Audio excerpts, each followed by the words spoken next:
নমস্কার নমস্কার এসে গেলাম হয়ে করে জয় গুরু জয় গুরু। শীত পালিয়ে গেছে, শীত এবছরের মতো বাড়ি।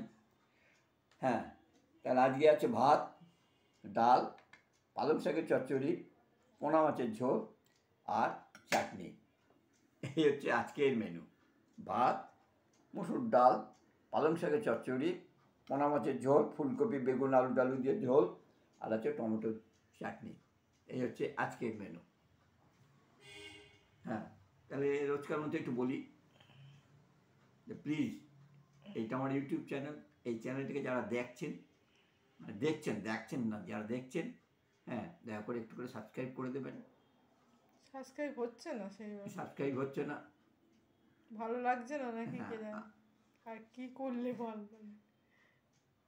এই আপনাদের কাছে অনুরোধ, একটু করে যদি দেখে একটু করে সাবস্ক্রাইব করেন, তাহলে আমি টুকটুক করে এগোতে পারি।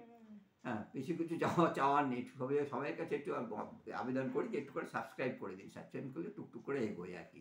আমি হঠাৎ লাভ দিতে চাইছি না, টুকটুক করে এগোতে চাইছি। সবাই যেমন লাভ দেওয়ার জন্য যা কিছু ইচ্ছে করছে, আমি কিন্তু যা কিছু ইচ্ছে করছি না, শুধু এইটুকু খাওয়া, এইটুকু হ্যাঁ, দেখাচ্ছি। রোজের রান্না করি, রোজ যা রান্না করি সেটাই দেখাই হ্যাঁ, সবাই।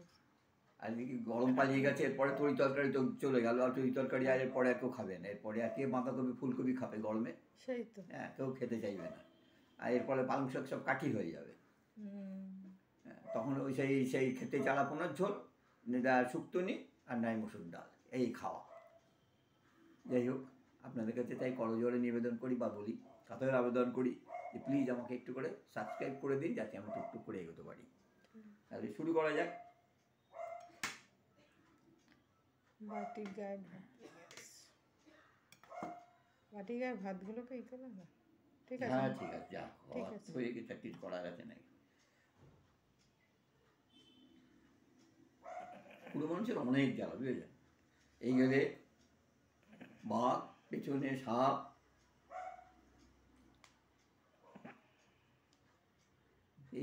এছাড়া তো কোনো গতি নেই। এই আমাদের নিয়ে এই অবস্থায় তো চলতে হবে।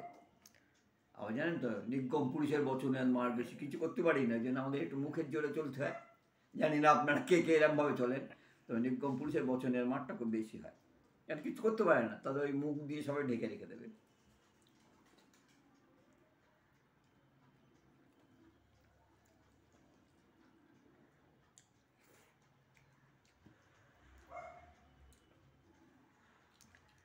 আরে এটা হচ্ছে রেগুলার, কি রাঁধবো একটা সবারই বাড়িতে প্রবলেম থাকে। আমি চেষ্টা করি আর কি, যে এক একদিন এক এক রকম করে একটু দেখাতে মানুষকে, যে তারা অন্তত দেখে পরের দিনকে সেটা যতটা পারবে আর কি চেষ্টা করবে। এই জন্যই এইটাতে এগোনো, আর কিছুই না। বলছে ধান 100 টাকা কিলো, হ্যাঁ, আমি বললাম চাল তো 50 টাকা কিলো, আর তুমি ধান 100 টাকা দেওয়া? নিয়েছো কোথা থেকে? বাইরের মধ্যের দোকান থেকে। ও, আমি বললাম বাড়িতে গেলে একটু করে শীষ ছিঁড়ে নিলে 1 কোচা হয়ে যাবে। বলছে আপনার বাড়ি কোথায়? আমার যে বাড়ি হচ্ছে ধানের দেশে বাড়ি। আমার বাড়ি উত্তর 24 পরগনা, বসিরহাটের দিকে, আর বেলিয়া গ্রামে।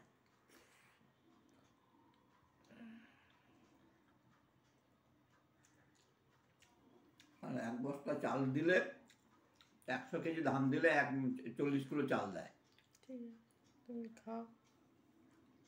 নমস্কার।